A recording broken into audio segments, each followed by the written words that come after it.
He who seeth me in all things, and all things in me, loseth not his hold on me, and I forsake him not. And whosoever, believing in spiritual unity, worshippeth me, am in all things, dwelling with me in whatsoever condition he may be, he, O Arjuna, who by the similitude found in himself seeth but one essence in all things, whether they be evil or good, is considered to be the most excellent devotee.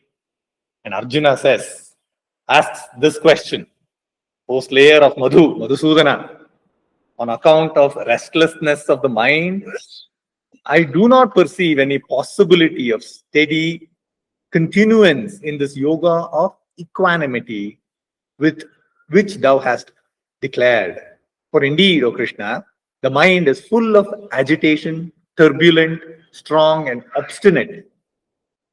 I believe the restraint of it to be as difficult as that of the wind, to which, this is the question that Arjuna has asked, which is our topic, to which Krishna answers, without doubt, O thou of mighty arms, the mind is restless and hard to restrain, but it may be restrained, O son of Kunti, Kaunteya, by practice, by absence of desire, vairagya.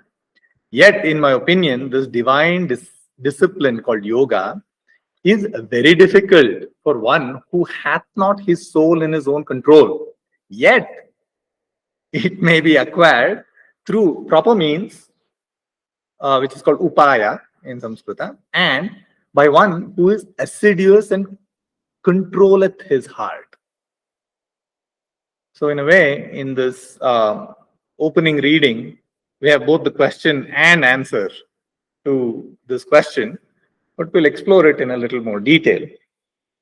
But before we begin, we have to acknowledge that there is a crucial cricket match going on with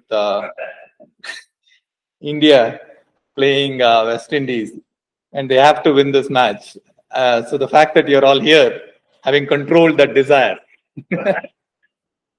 is already testament to the success that you've achieved to that extent.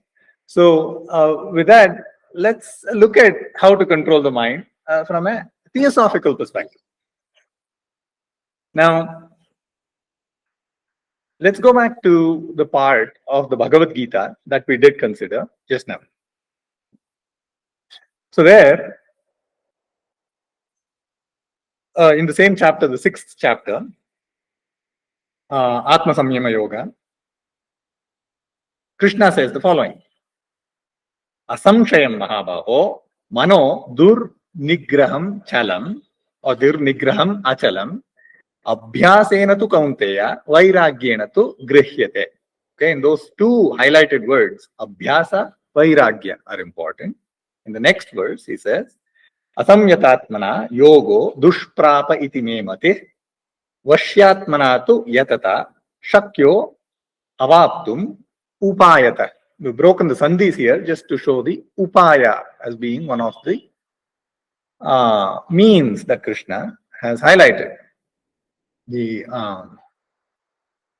translation on the other side, the three aspects of this practice or discipline is the skillful means or upaya, dispassion, vairagya, practice or abhyasa. We have to dwell a little bit on this word upaya. It's somewhat hard to translate this into English. Skillful means is the best translation we could find. But for those who use upaya in an everyday sense in most Indian languages, see that there is a connotation of it being, shall we say, not forced, but rather through the use of skill, with the use of intellect, not brute force, but with just a little bit of skill, achieve big results, right? That's how we think of upaya. So, given that we are going to be talking about a topic that is of interest to many people, and this is a question this student has faced many times, we will start not with high metaphysics, but we'll start actually from the very basic current existence as we are all as human bodies sitting on these chairs. We'll start from that level, which is the first upaya. So we'll call this the ABC of controlling your mind. A is at the very visceral bodily level. We'll start from that. And here we're not talking theosophy. We're simply recounting from well-known scientific literature what we know so far about controlling the mind. So before we begin, a small amount of theosophical light has to be thrown on this problem, and then we can proceed with the scientific understanding as we see. There are three fundamental propositions in theosophy, and the second fundamental proposition is called the law of periodicity. Now, since we're starting from the kind of visceral bodily levels, we already see on the slide that almost everything within our body is cyclic, is periodic. You see the sleeping and waking cycles, the circadian rhythm, the diurnal cycle. In the heartbeat, you see the systolic and diastolic cyclical recurrence. Even in the nervous system, you have sympathetic and parasympathetic action taking place. They're kind of opposed to each other and cyclically passing through both of those phases. And now, to this theosophical understanding, similarly, mental impressions and thoughts have this kind of cyclical return of both positive and negative mental impressions. Now, this is a very important thing to understand, because once we understand this, the rest of what we're going to say will be more enlightening. Now, going back to the very foundations of what we know today, just from scientific literature, we can largely talk about the control of mind in three categories: physiological, hormonal, and psychological. Physiologically, this is probably the easiest for us all to try out today. The way you can think about this is that your brain is essentially in a dark, wet room, right? It doesn't see the outside world, but it's frantically trying to make sense of it. It is, as one of the philosophers said, like you were flying an airplane in the night, in the dead of the night. You don't even see over, let's say, an ocean. So you don't even see lights below you, nothing. The windshields of your aircraft is dark black. What you have in front of you are a bunch of telemetrical information. These are like the brain receiving electrical signals. And looking at this information, you're trying to guess what the topology outside looks like, what speed you're going at, what your obstructions below may be, what the topology looks like. Whatever it may be, you're inferring that data. So your brain is simply like that pilot sitting in an aircraft, getting telemetrical information and guessing what really is out there. It has no view into the outside other than those signals, right?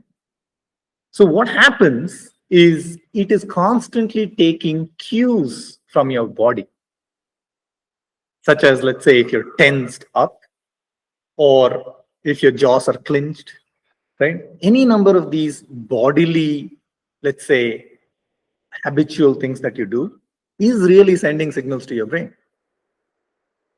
In theosophy, we explore the mind-body connection a lot, but we think of it more in terms of the mind controlling the body, but the reverse signals also exist. To show one simple example of this, what we can do is right now, from the scientific literature, this is shown to be true, but you can all experiment this right now. If you, for example, just relax your eyebrows a little bit, raise them, relax your jaw, don't clench it. Just lift the edges of your mouth and smile. That's all. All you have to do is, it doesn't even need to be a big smile. Just break a smile and watch the internal workings of your mind. Immediately, your mind is going to go from a negative affect to a positive affect. It is, in a way, your brain saying, we are safe. It looks like the outside environment is safe. I don't need to release cortisol and all these stress hormones. I don't need to run away from anything. And you've already, in that situation, got into a frame of mind that is positive. Now, previously, we said there is a recurrence of positive and negative impulses that come to you. So when you're assailed by such periodic recurring impulses of negative thoughts, this can be a very good upaya. All you have to do is smile. That is so easy and yet very effective. It may seem like a trivial thing, but when you're in the throes of negative emotions, this can be a very good tool to put to use. This was physiological. Let's look at another. We're going slightly higher now. We started from the very body. Now we're going to slightly inner workings of the body. Let's say hormonal. We all have an incorrect understanding of motivation. We all think that before you start something worthwhile, you have to wait for motivation to strike you. Like you have to feel motivated. Then you go do the first little thing in the direction of achieving that goal. That is actually inverted. What turns you on into pursuing the goal, motivates you, the entire motivational signaling of your body is dopamine and the dopaminergic system. And Robert Sapolsky famously said that dopamine is not about the pursuit of happiness, but the happiness of pursuit. Meaning, your dopamine doesn't peak after you achieve the goal. It peaks as you are approaching the goal. So what does that mean? All you have to do is take one small win in the direction of the goal, which may lie many years away. All you have to do is take that first step, force yourself to take that first step, and register that micro win. Once you say, the very small, this starting bullet point of this long list of to-dos, I finished, already you're in this positive frame of mind. You've got the dopaminergic reward, and you're in a motivated state of mind to continue higher, climbing higher in this effort that you've undertaken. So motivation is not the first thing. The small little action is the first thing. Motivation comes from that. Now, we looked at the bodily functions. If you go slightly higher into the more psychological realms, the current literature has this to say. The catchphrase is, name it to tame it. When you're in the throes of an emotional fit, let's say of anger, a lot of us give into anger. While driving on Bangalore streets, you simply cannot avoid it. What can you do when you're fully consumed by it? What the scientific literature says is all you have to do is tell what it is that you're feeling. All you have to do is tell yourself, oh, I am feeling angry. Analyze the emotion that has taken you over and just name it. Analyze it, put a name on it. What you've done when you do that are three things. One, your strong emotions are basically arising from that primitive part of your brain called amygdala. And you're basically firing from that standpoint. It is the emotional part of your brain. It's taken you over. The minute you analyze and name what is happening, you are forced to use the prefrontal cortex, which is the more developed inhibitory part of your brain. You move from the primitive to the most developed part of your brain. You start using it and you start analyzing what's happening to you and you name it. You've already inhibited that emotion. That's one. Two, when you're consumed by emotion and you're thinking about yourself, let's say in anger, to say, this person who cut me off has stopped me from going to the meeting, whatever it may be, you're largely working in a brain network called default mode network, which is like the me center. It's a ruminating network of the brain, which causes and shown to be cause depression. If you're in DMN, default mode network, all the time, thinking about yourself, ruminating, there is no difference between that and depression. When you assign yourself a task to name what is happening, analyze, you switch off that network and switch on the opposing network called task positive network. When PN is active, DMN has to switch off. So you've basically switched out into a task positive network, this network which is more forward moving rather than resting and ruminating. Lastly, you have put an epistemic distance between what is happening to you and you. What's happening to you is not you. Anger isn't you. You are just feeling anger, right? So you put an epistemic distance between you and your emotions. You, in a way, become the witness consciousness. You're witnessing what is happening to you, your emotions. So name it to tame it. These are the three, shall we say, base level upayas that one can use when you're in the throes of emotional, say, negative affect. Now, the second part of what Krishna talked about was abhyasa, practice. Now, for practice, we can go no further than Patanjali's yoga aphorisms. Now, Patanjali yoga aphorisms are claimed to today be the basis for a lot of contorting of bodily positions. But if you actually go read the books, of which there are 4, there is mention of postures once and only to say be in a comfortable posture.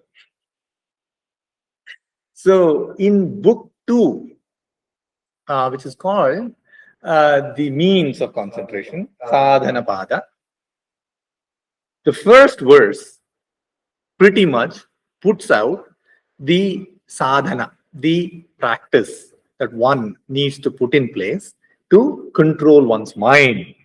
And it reads, tapas swadhyaya ishvara pranidhanani kriya yoga. The practical part, the practical part meaning kriya yoga of concentration is mortification, which is tapas, self-study, which is swadhyaya, and resignation to the Supreme Soul, which is Ishvara Pranidhana.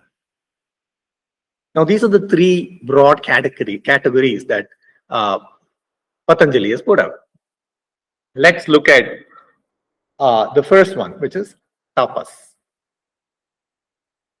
What Patanjali says is it is not possible for you to control your mind until you have purified it.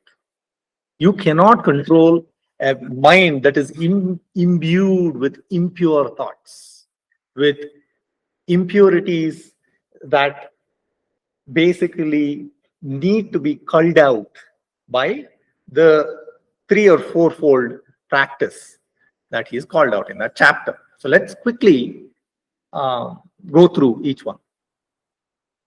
The first is forbearance. This we can, in modern terminology, translate as controlling of impulses. I mean, in this device-centric world where notifications are coming to you, you're being assailed by things crying out for your attention, Impulsiveness has become somewhat of a disease.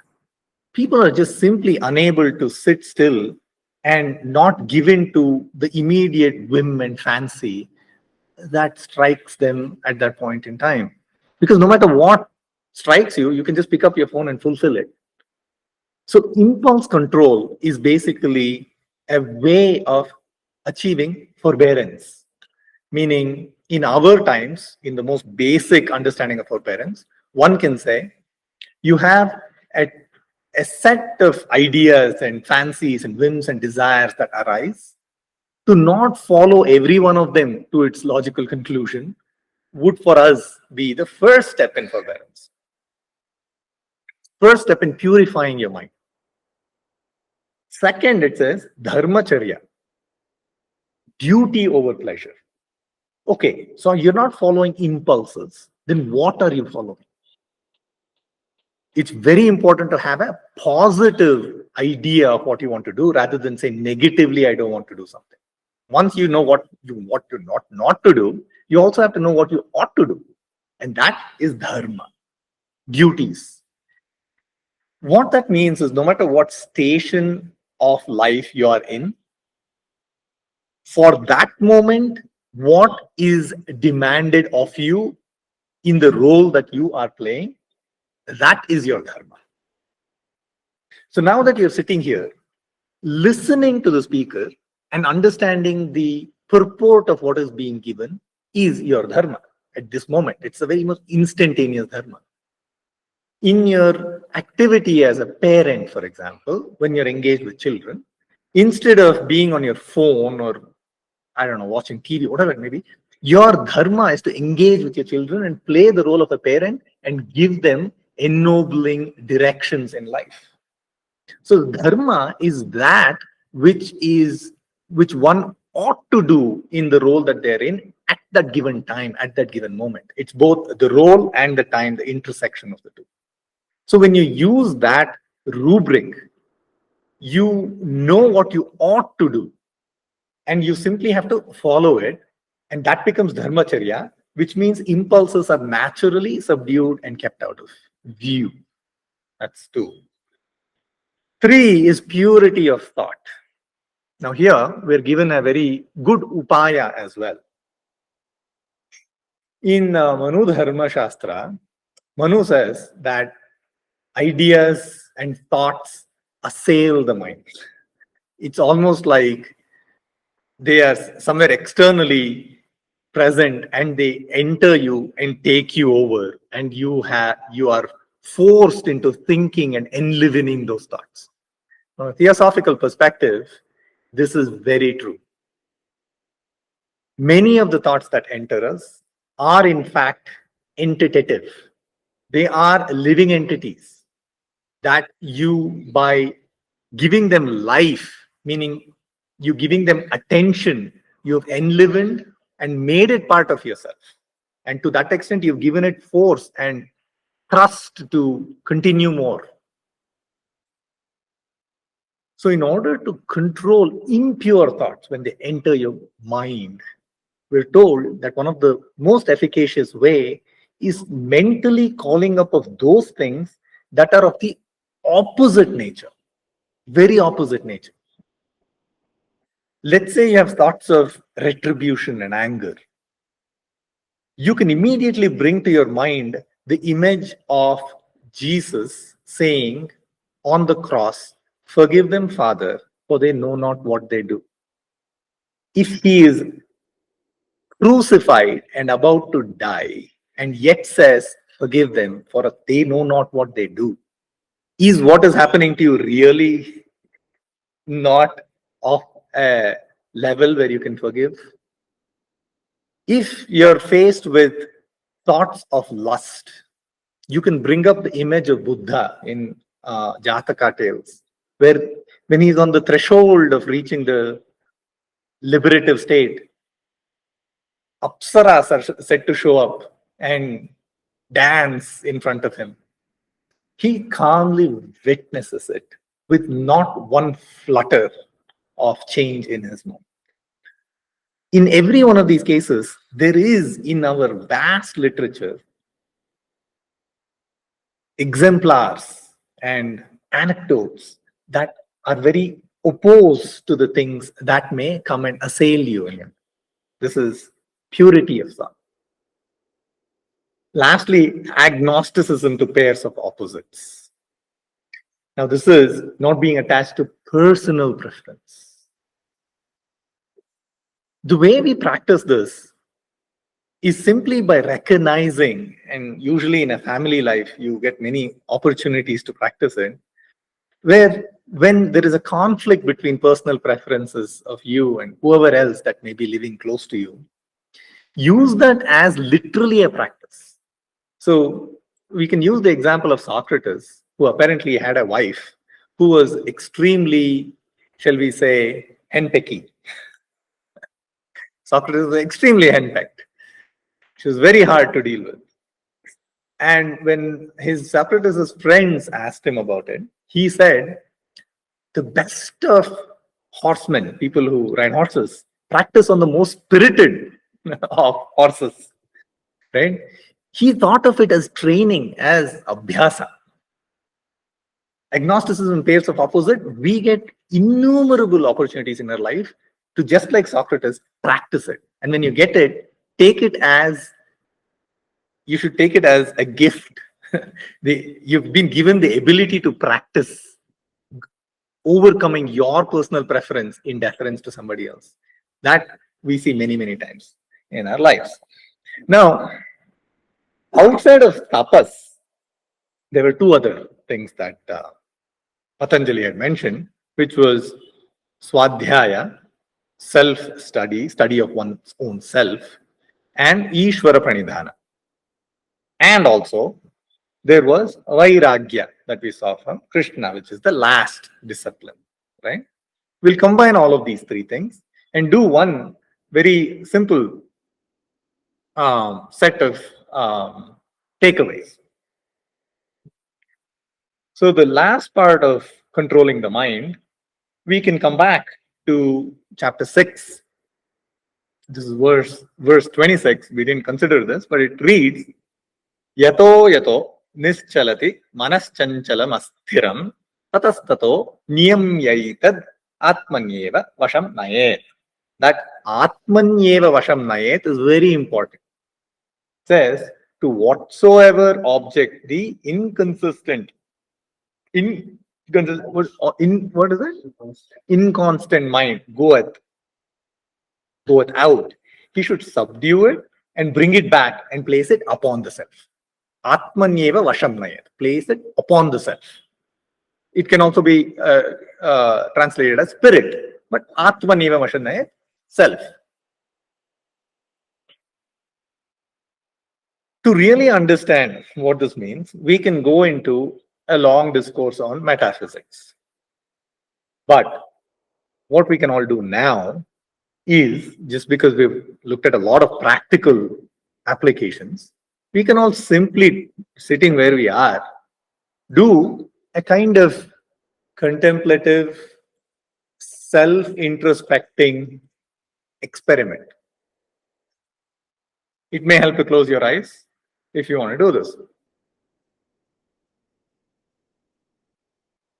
So if you can take a deep breath, focus inward, and simply try to identify where your sense of self is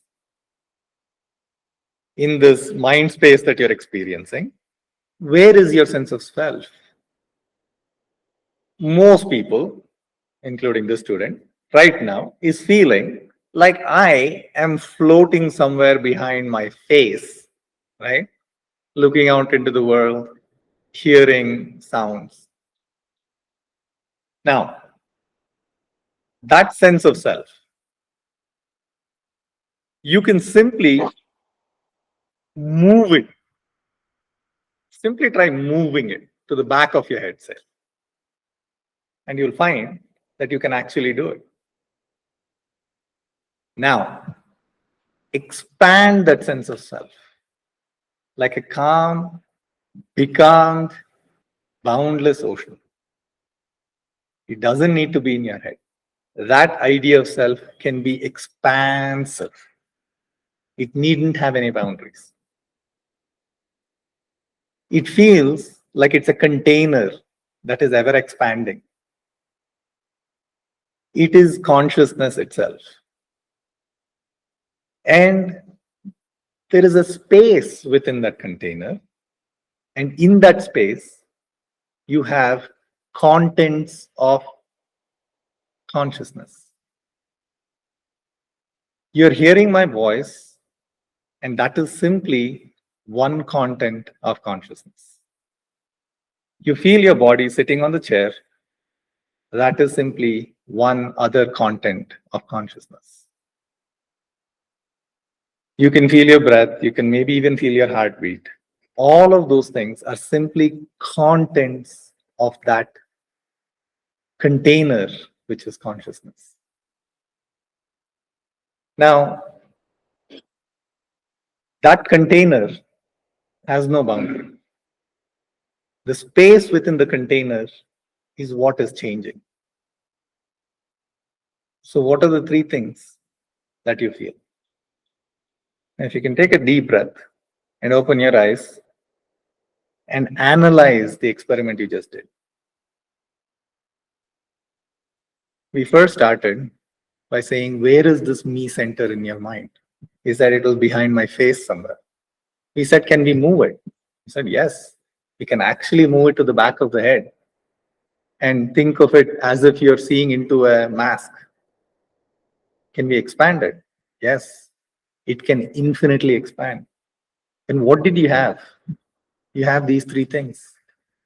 You had the container, which was consciousness, but that was you being. You had the space within the container, and you had all of these modifications of that space. Why were there modifications of the space? If you had new thoughts, does something drop into the container new? No. The very thoughts that existed go away, and the same space takes on another thought. All sensory input you had come in that same container. That same space is modifying constantly. So these are the three things that we all can experience right now sitting in our chairs. Now, what are these three things? We will ask from a theosophical perspective. The container was being. The space within it is space. The modifications of that space is motion. It's like vibrations. Now, these are all concrete things that you can feel and experience, phenomenology. What is the noumena of all of them? All of these things, all of these three things. The noumena of being is the quality of being. It's not one single being, it's the quality, quintessence of being, which is beingness in the Secret Doctrine. What is the quality of that space that you experienced? It has to be something that is abstract space. And what were all the modifications that went on in your mind? The vibrations, changes, modifications. And think of it as abstract motion. Now, did each one of you have a different container? Did each one of you have a different space? Did the motion that brought about changes in that space, was it different? None of those things are unique to you. In our own plane, we can experience being, that space within which things manifest, and those changes that are manifestations.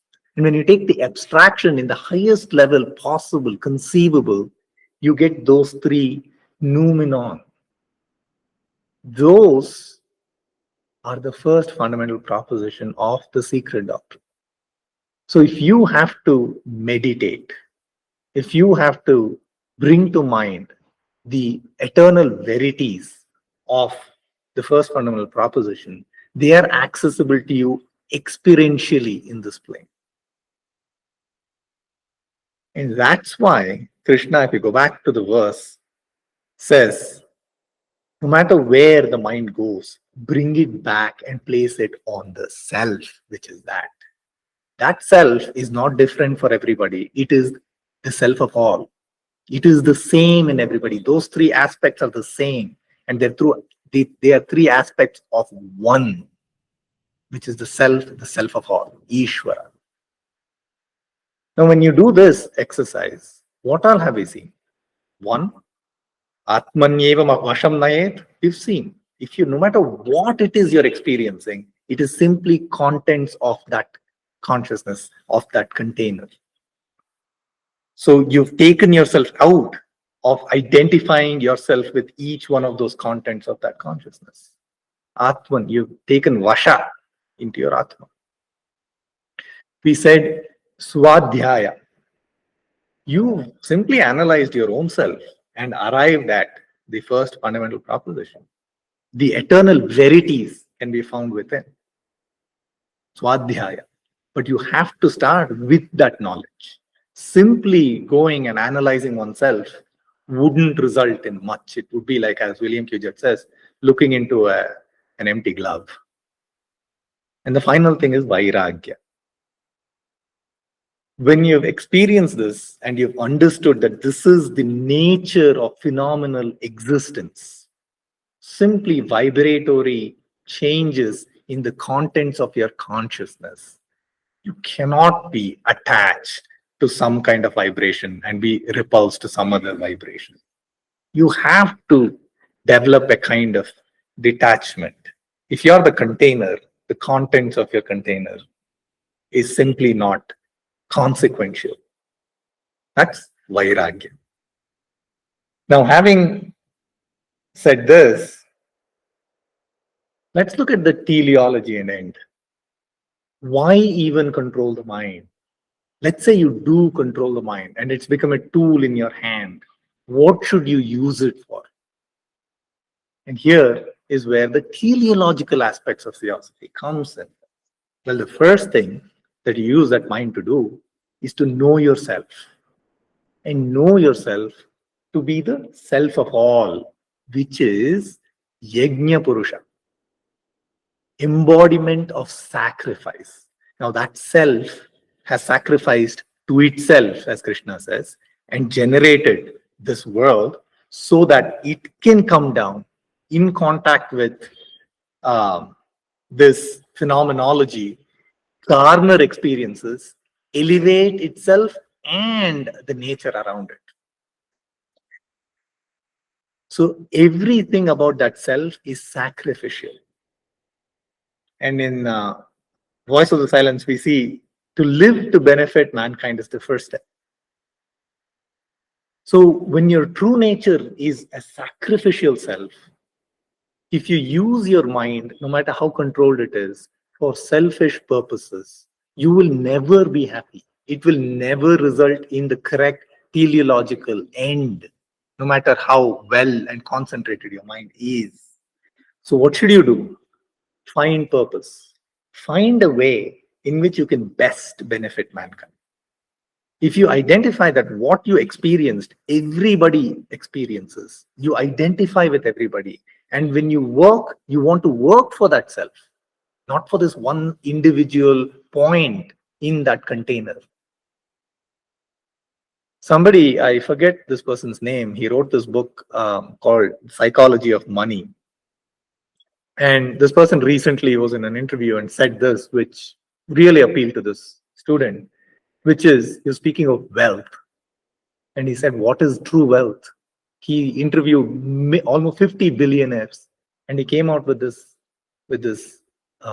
epiphany, which is true wealth is having purpose and the freedom to follow that purpose. And he said that purpose has to be something beyond yourself, something greater and larger than yourself.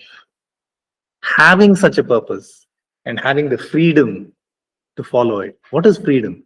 We're all very, very free to follow our purposes. What's holding us back is our will being enmeshed in desires. To free yourself from such clutches, free the will from the clutches of desire, make it free, have a purpose that is larger than yourself, and apply your free will to that purpose. That is true wealth. With that, we will end here and open the floor up for any questions, comment, additions to what has already been said.